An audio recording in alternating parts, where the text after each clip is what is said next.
നമുക്ക് അലീനയുടെയും മനുഷ്യങ്ങളുടെയും നാളത്തെ നല്ലൊരു വിശേഷം കേട്ടാലോ. അതിനു മുമ്പായി ആദ്യമായി കാണുന്നവരുണ്ടെങ്കിൽ ചാനൽ ഇഷ്ടപ്പെട്ട ഒന്ന് സബ്സ്ക്രൈബ് ചെയ്യാൻ മറക്കരുത്. വീഡിയോ ഇഷ്ടപ്പെടുവാണെങ്കിൽ ലൈക്ക് ചെയ്യാനും നിങ്ങളുടെ വിലയേറിയ അഭിപ്രായങ്ങളൊക്കെ രേഖപ്പെടുത്താനും മറക്കരുത്. അപ്പൊ നമുക്ക് നമ്മുടെ വിശേഷത്തിലേക്ക് പോയാലോ. അങ്ങനെ നാളത്തെ വിശേഷത്തില് വൈജ പറഞ്ഞ കാര്യങ്ങളൊക്കെ കേട്ട് കഴിഞ്ഞപ്പോ മുത്തശ്ശിയും രാജീവും ഒരു അന്താളിപ്പോട് കൂടി വൈജയെ നോക്കുവാണ്. പെട്ടെന്ന് മുത്തശ്ശി ചോദിച്ചു, നീ എന്തൊക്കെ വൈജ ഈ പറയണത്? നീ എന്താ പറയണത്? വല്ല ബോധ്യമുണ്ടോ? ആത്മഹത്യ ചെയ്യും പോലും നിനക്ക് നാണമുണ്ടോ ഇങ്ങനെയൊക്കെ പറയാനായിട്ട്? അല്ലാതെ പിന്നെ ഞാൻ എന്ത് ചെയ്യണം? ബാലേന്ദ്രന്റെ മുന്നിൽ തോറ്റു കൊടുക്കാണ്ട് ഞാൻ എന്താണല്ലോ സമ്മതിക്കില്ല എന്ന് പറയണം. രാജീവ് പറഞ്ഞു, ഇതൊരു കണക്കിന് തോൽവി തന്നെയല്ലേ. നീ അങ്ങനെ എന്തേലും ചെയ്തിട്ടുണ്ടെങ്കിൽ നിന്റെ കുട്ടികൾക്ക് പോയി, നിനക്ക് പോയി, ബാലേന്ദ്രൻ എന്തേലും പറ്റുമോ? മുത്തശ്ശി പറഞ്ഞു, അത് 100% ശരിയാ വൈജയ്. ബാലേന്ദ്രനൊന്നും പറ്റാനില്ല. അവന് വേണമെങ്കിൽ ഇനിയും ഒരു പെണ്ണ് കെട്ടി നല്ല സുഖമായിട്ട് ജീവിക്കാം. പക്ഷെ പോവാനുള്ള നിനക്കാ, നിന്റെ ജീവിതം പോവും. അതും കൂടെ കേട്ട് കഴിഞ്ഞപ്പോൾ വൈജയ്ക്ക് ദേഷ്യം വന്നു. അങ്ങനെ ഞാൻ ബാലേന്ദ്രനെ സൂഹിക്കാൻ വിടത്തില്ല. എങ്കിൽ പിന്നെ ഇതുപോലത്തെ വർത്താനങ്ങളൊന്നും പറയരുത് എന്ന് രാജീവ് പറഞ്ഞു. നീ വെറുതെ എടുത്തിയാടി ഓരോ തീരുമാനങ്ങളൊന്നും എടുക്കേണ്ട കാര്യമില്ല. അതിന് അവളെയും കൂട്ടിക്കൊണ്ട് ബാലേന്ദ്രൻ ഇങ്ങോട്ട് വന്നില്ലല്ലോ. പിന്നെ നീ എടുത്തിയാടി എന്തിനാ ഇങ്ങനെ ഒരു തീരുമാനങ്ങളൊക്കെ എടുക്കുന്നത്? അതിന്റെ ആവശ്യമുണ്ടോ? വന്നാ പിന്നെ വന്നതിന്റെ ബാക്കി നോക്കുക, അത്ര തന്നെ.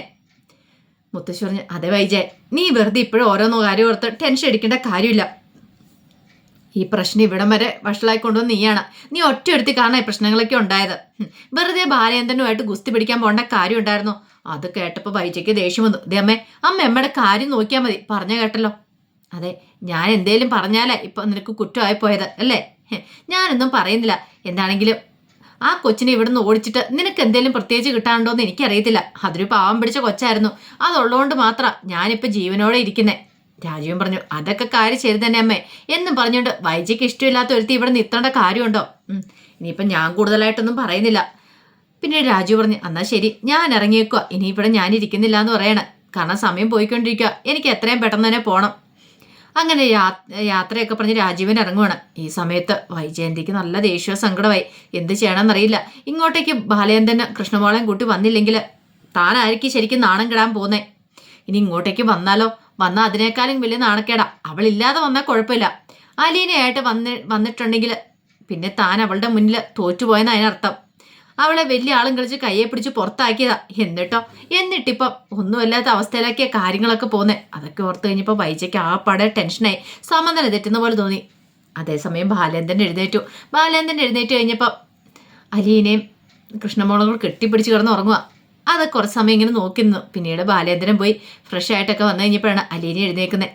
അലീന ചോദിച്ചു, അല്ല സാറ് കുറേ സമയം എഴുന്നേറ്റിട്ട്? ഇത്തിരി സമയമായുള്ളൂ എന്നൊക്കെ പറയണ. അലീന പിന്നീട് ബാലേന്ദ്രനുമായിട്ട് സംസാരിക്കുകയാണ്. ആ സമയത്താണ് മണിശങ്കറിന്റെ കോള് വരുന്നത്. മണിശങ്കർ ബാലേന്ദ്രനെ വിളിച്ചിട്ട് ചോദിച്ചു, അല്ല എന്താ അങ്കിളിനെ ഇനി ഭാവി പരിപാടി എന്ന് ചോദിക്കുക. എന്ത്? അല്ല കൃഷ്ണമോൾക്ക് സ്കൂളിലൊക്കെ പോകണ്ടേ? ഇതിങ്ങനെ പോയിട്ട് കാര്യമില്ലല്ലോ. ഹോം സ്റ്റേയിൽ ഒന്നും താമസിക്കാൻ പറ്റില്ലല്ലോ. അങ്കിള് വീട്ടിലേക്ക് പോകണില്ലെന്ന് ചോദിച്ചു. പോണം, അതിനെക്കുറിച്ച് തീരുമാനം എടുക്കുന്നുള്ളൂ. അതെ അങ്കിളെ, ഇനി അവിടെ എന്താണ് നിന്നിട്ട് കാര്യമില്ല. ഹോം സ്റ്റേ നിൽക്കുന്നത് സ്വന്തം വീട്ടിൽ നിൽക്കുന്നത് എല്ലാം കണക്കല്ലേ. അപ്പൊ അങ്കിള് പിന്നെ വീട്ടിലേക്ക് പോരെ. അത് കേട്ടുകഴിഞ്ഞപ്പോൾ ബാലേന്ദ്രൻ പറഞ്ഞു, അതിനെക്കുറിച്ച് ഞാനിങ്ങനെ ആലോചിച്ചുകൊണ്ടിരിക്കണേ. വീട്ടിലേക്ക് പോകണം, എത്രയും പെട്ടെന്ന് തന്നെ പോകാൻ നോക്കുക. അലീനയും കൂട്ടി പോയിക്കോ. ഇനിയിപ്പോൾ ആൻറ്റി എന്തെങ്കിലും പ്രശ്നമായിട്ട് വന്നിട്ടുണ്ടെങ്കിൽ അങ്കിൾ ഒരു സ്ട്രോങ് നിലപാടങ്ങ് എടുത്താൽ മതി. അതോടുകൂടി പിന്നെ ആൻറ്റി ഒന്നും മിണ്ടാനൊന്നും പോകുന്നില്ല. എന്താണ് ഹോം സ്റ്റേ നിൽക്കുന്നേക്കാളും നല്ലത് തന്നെ ആയിരിക്കും. അതെല്ലാം കേട്ട് കഴിഞ്ഞപ്പോൾ ബാലേന്ദ്രൻ പറഞ്ഞു, ശരി, ആലോചിക്കണം എന്നൊക്കെ പറയണം. അങ്ങനെ ഫോൺ കട്ട് ചെയ്ത് കഴിഞ്ഞപ്പോഴത്തേനും ബാലേന്ദ്രന് അലീനയോട് കാര്യങ്ങളൊക്കെ പറയണം. അറിയാലോ നിനക്ക് കൃഷ്ണമോളുടെ പഠിപ്പും കാര്യങ്ങളൊക്കെ ഉണ്ട്. അലീന പറഞ്ഞു, ഒരു കാര്യം ചെയ്യുക, എന്നെ എറണാകുളത്ത് കൊണ്ടേ വിട്ടാൽ മതി. ഞാൻ രേവതിക്കുട്ടി അവിടെ നിന്നോളാം. രേവതിക്കുട്ടി എടുത്ത് നിൽക്കാനോ? അതിന് വേണ്ടിയിട്ടാണോ ഞാൻ ഇത്ര റിസ്ക് എടുത്ത് നിന്നെ ഇവിടം വരെ കൊണ്ടുവന്നേ? ഒരിക്കലുമല്ല. അങ്ങനെയായിരുന്നേ പിന്നെ എനിക്ക് നേരത്തെ അതും കൂടി ചെയ്താൽ പോരായിരുന്നോ? ഞാൻ കാറ് കൊടുത്ത് നിന്റെ പിന്നാലെ വരേണ്ട കാര്യം ഉണ്ടായിരുന്നു അലീന. അതൊക്കെ എനിക്കറിയാം സാറേ. അതാ പറഞ്ഞേ, ഞാൻ പറയുന്ന അനുസരിച്ചാൽ മതി. നമ്മൾ ഇന്ന് തന്നെ കടപ്പാട്ട് വീട്ടിലേക്ക് തിരികെ പോന്നു. അങ്ങോട്ടേക്ക് തിരികെ പോകാനോ? അല്ല, അങ്ങോട്ടേക്ക് തിരികെ ചെന്നിട്ടുണ്ടെങ്കിൽ അത് പ്രശ്നമാവൂലേ? എന്ത് പ്രശ്നം? നെടുമ്പുഴയ്ക്ക് ബാലേന്ദ്രൻ പണി കഴിപ്പിച്ച വീടാ അത്. അവിടെ എനിക്കുള്ളിടത്ത് അധികാരം വേറെ ആർക്കുമില്ല. ആരും എന്നെ തടയാനൊന്നും വരത്തില്ല. അല്ല, ഞാനിനി അങ്ങോട്ടേക്ക് വന്നാൽ ഞാൻ കാരണം ഒരു പ്രശ്നമോടെ ഉണ്ടാകത്തില്ലേ?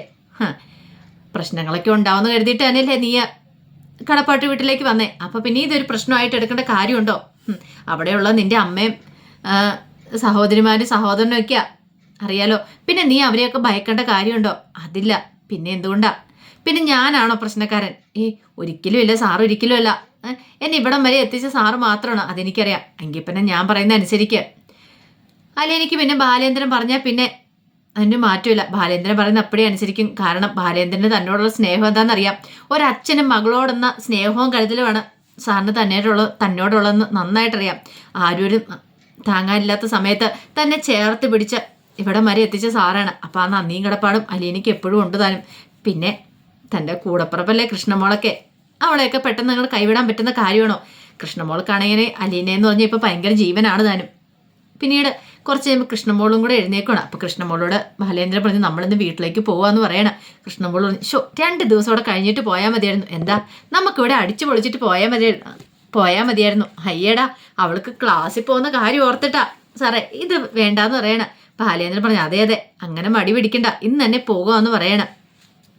കൃഷ്ണമോൾ പറഞ്ഞു നമ്മളവിടെ ചെന്ന് കഴിയും പ്രശ്നമാവോ? എന്ത് പ്രശ്നം? വൈജയന്തി എന്തെങ്കിലും പറഞ്ഞുകൊണ്ട് വന്നിട്ടുണ്ട്, ബാക്കി കാര്യം ഞാൻ നോക്കിക്കോളാന്ന് പറയണം. അങ്ങനെ അവർ പോകാനുള്ള കാര്യങ്ങളൊക്കെ റെഡിയാക്കി. കുറേ സമയം കഴിഞ്ഞ് കഴിഞ്ഞപ്പോഴത്തേനും ബബിത എന്ത് ചെയ്യുമോ, അകത്താണ് വൈജ. ആ സമയത്ത് കാമുകനെ വിളിച്ചോണ്ട് സിറ്റൗട്ടിൽ വന്നിരിക്കുകയാണ്. വൈജ കാണാതെയാണ് വിളിക്കുന്നത്. അവൾക്കൊരു കാമുകരും കാര്യങ്ങളൊക്കെ ഉണ്ട്. അവനാണെങ്കിലോ ഒരു തലതെറിച്ചൊരു സാധനമാണ് താനും. പക്ഷെ അതൊന്നും അവൾ മനസ്സിലാക്കുന്ന പോലുമില്ല.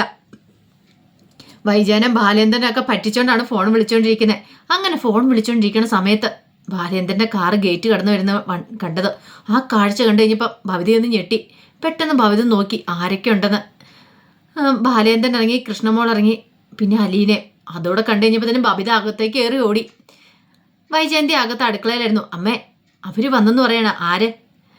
അച്ഛനും കൃഷ്ണമോളും ഒക്കെ. പിന്നെയോ അവളുണ്ട്, ആ അലീനയും കൂടെ ഉണ്ടെന്ന് പറയണം. അത് കേട്ട് കഴിഞ്ഞപ്പോൾ വൈജയുടെ മുഖമൊക്കെ കൂടെ മാറി.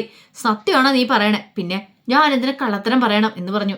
ആ സമയത്ത് വൈജയന്തി ഹാളിലേക്ക് വരുവാണ്. അപ്പോഴേക്കും ബാലേന്ദ്രനും കൃഷ്ണമോളും അകത്തേക്ക് കയറി വന്നു കഴിഞ്ഞപ്പോഴത്തേനും വൈജയന്തി നോക്കി കഴിഞ്ഞപ്പോൾ അലീനയെ കാണുന്നില്ല. ആ സമയം ബാലേന്ദ്രൻ അലീനയെ വിളിക്കുകയാണ്. അലീന ഇങ്ങോട്ടേക്ക് വരാൻ പറഞ്ഞു. അങ്ങനെ അലീന അങ്ങോട്ട് വരുവാണ്, ബാഗൊക്കെ തൂക്കി. ആ കാഴ്ച കണ്ടു കഴിഞ്ഞപ്പോൾ വൈജയ്ക്ക് സഹിച്ചില്ല, സകല നിയന്ത്രണവും വിട്ടു.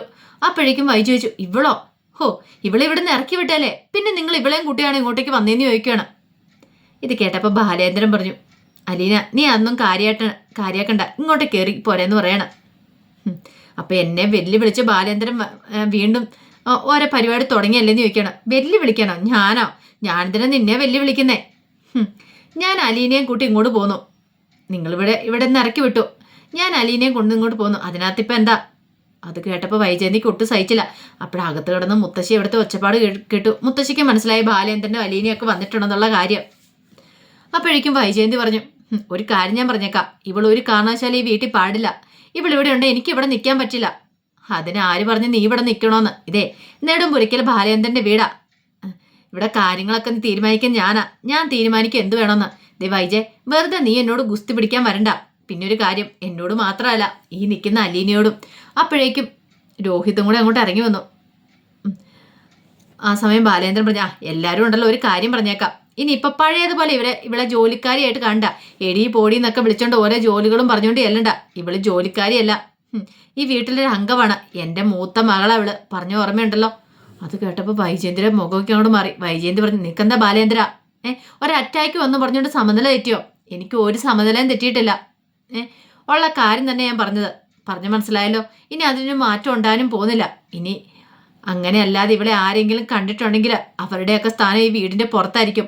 മകളെ പോലെ കണ്ട് ഇവളെ സ്നേഹിക്കാവുന്നവർ മാത്രം ഇവിടെ നിന്നാൽ മതി എന്ന് പറയണം. പിന്നെ ഭവിതയോടും രോഹിത്തിനോടൊക്കെ പറഞ്ഞു അതെ നിന്റെയൊക്കെ മൂത്ത ചേച്ചിയത് പറഞ്ഞ് മനസ്സിലായാലോ, അതിനൊരു മാറ്റം ഉണ്ടാകാൻ പാടില്ല. ഇടിവെട്ടേറ്റ അവസ്ഥ നിൽക്കുകയാണ് അവർ. ഈ സമയം കൃഷ്ണമോൾക്ക് ഒരു കൂസലും ഇല്ലായിരുന്നു. കൃഷ്ണമോള് ഭയങ്കര ഹാപ്പി ആയിരുന്നു. പിന്നീട് ബാലേന്ദ്രൻ പറഞ്ഞു മോളെ നീ നിന്റെ ബാഗൊക്കെ കൊണ്ടുപോയി വെക്കാൻ പറയണം. ആ സമയം കൃഷ്ണമോള് പറഞ്ഞു അതെ അല്ലേൻ ചേച്ചി ബാഗൊക്കെ ഒരു കാര്യം ചെയ്യാം, ഇനി നമുക്ക് രണ്ടുപേർക്കും ഒരുമിച്ച് കിടന്നാൽ മതി. അത് കേട്ടപ്പം ബാലേന്ദ്രൻ പറഞ്ഞു അത് ശരിയാ, ഇനിയിപ്പം നീ ആ തറയിലൊന്നും പോയി കിടക്കേണ്ട കാര്യമൊന്നുമില്ല. ഇത്രയും ദിവസം മുത്തശ്ശിയുടെ മുറി തറയിലായിരുന്നു കിടന്നത്, അറിയാലോ, അവിടെ കിടക്കേണ്ട കാര്യമൊന്നും ഇല്ല എന്ന് പറഞ്ഞു. അതുകൂടെ കേട്ട് കഴിഞ്ഞപ്പോൾ വൈജയന്തിക്ക് ഒട്ടും അങ്ങോട്ട് ഇഷ്ടപ്പെട്ടില്ല, ഒട്ടും പിടിച്ചില്ല. പിന്നീട് ബാലേന്ദ്രൻ പറഞ്ഞു അതെ ബാഗൊക്കെ മുറിയിലേക്ക് കൊണ്ടുവച്ചോ, കൃഷ്ണമോള് നീയും കൂടെ ഒരുമിച്ച് കിടന്നാൽ മതി എന്നൊക്കെ പറയണം. അങ്ങനെ ബാലേന്ദ്രൻ്റെ അകത്തേക്ക് അങ്ങോട്ട് കയറി പോയി കഴിഞ്ഞപ്പോഴത്തേനും വൈജയന്തി ദേഷ്യപ്പെട്ട് അലീനയെ നോക്കുവാണ്. ഈ സമയത്ത് കൃഷ്ണമോൾ അങ്ങോട്ട് പോകാൻ തുടങ്ങിയപ്പോൾ കൃഷ്ണമോളോട് പറഞ്ഞു നിക്കടി അവിടെ എന്ന് പറഞ്ഞ് വൈജയന്തി വിളിക്കണം. എന്താമേ? അല്ല നിന്റെ അച്ഛനിത് എന്ത് ഭാവിച്ചാ? നീ നിന്റെ അച്ഛനോടൊപ്പം ആണല്ലോ. അമ്മേ, അച്ഛനോട് വെറുതെ കുസ്തി പിടിക്കാൻ പോണ്ട. അമ്മ തോറ്റുപോകും. അമ്മയ്ക്ക് ഒരിക്കലും പിന്നെ കര കയറാൻ പറ്റില്ല. അമ്മ ഇപ്പൊ തന്നെ ഒരു കുഴിയിലേക്കാണ് വീണിരിക്കുന്നത്. ഇനിയിപ്പോൾ അതിനകത്തുനിന്ന് അമ്മയ്ക്ക് കര കയറാൻ പറ്റാതെ വരും. അതുകൊണ്ട് അച്ഛനോട് ഗുസ്തി പിടിക്കാതെ മര്യാദയ്ക്ക് അടങ്ങി ഒതുങ്ങി അമ്മയ്ക്ക് ഇവിടെ ജീവിക്കുന്നതാണ് നല്ലത്. ഒരു നിമിഷം വൈജയന്തി ഞെട്ടിപ്പോയി. ആ സമയം കൃഷ്ണമോൾ അലീനയോട് പറഞ്ഞു, ചേച്ചി ഇങ്ങോട്ട് വരാനും പറഞ്ഞാൽ കയ്യെ പിടിച്ചങ്ങോട്ട് കൂട്ടിക്കൊണ്ട് പോവാണ്. ഇതെന്ത് മറിമായോ എന്ന് മനസ്സിലായില്ല. ബബിത പറഞ്ഞു, കണ്ടില്ലേ അമ്മേ, 2 ദിവസം അവളോടൊപ്പം കഴിഞ്ഞ് കഴിഞ്ഞപ്പത്തിനും അവളുടെ സ്വഭാവം മാറിയത് കണ്ടോ? എന്തോ അവൾ കൈവശം കൊടുത്തിട്ടുണ്ട്, കൃഷ്ണമോളെ സ്വാധീനിച്ചിട്ടുണ്ടെന്ന് പറയണം. വൈജയന്തിക്ക് എന്തെങ്കിലും ചെയ്യാൻ പറ്റുമോ? ഇടിവെട്ടേറ്റ അവസ്ഥ നിൽക്കുകയാണ്. ഇങ്ങനെ പോയിട്ടുണ്ടെങ്കിൽ താൻ ഈ വീടിന്റെ പുറത്താണെന്ന് മനസ്സിലായി. ആ സമയം അകത്ത് ഈ സംസാരമൊക്കെ കേട്ട് മുത്തശ്ശി ഇരിക്കുന്നുണ്ടായിരുന്നു. മുത്തശ്ശിക്ക് ഒരു കാര്യം മനസ്സിലായി, രണ്ടും കളിപ്പിച്ച ആ ബാലേന്ദ്രൻ വന്നിരിക്കുന്നത്. ഇത് പഴയ ബാലേന്ദ്രനല്ല. അലീനെ ഇറക്കി വിട്ടതോട് കൂടിയിട്ട് വീറും വാശിയും കൂടുക ചെയ്തേ. വൈജയന്തിയും പോരുകോഴിയെപ്പോലെ നിൽക്കുന്നേ. ഇനി എന്തൊക്കെ സംഭവിക്കും നമുക്ക് കണ്ടറിയാം. അപ്പം അതിൻ്റെ വിശേഷങ്ങളൊക്കെ കാണാൻ പോകുന്നത്. ആ വിശേഷങ്ങൾക്കായി നമുക്ക് എല്ലാവർക്കും കാത്തിരിക്കാം കേട്ടോ. ഒരിക്കൽ കൂടി എല്ലാവർക്കും ശുഭരാത്രി നേർന്നുകൊണ്ട് നിർത്തുന്നു. നന്ദി.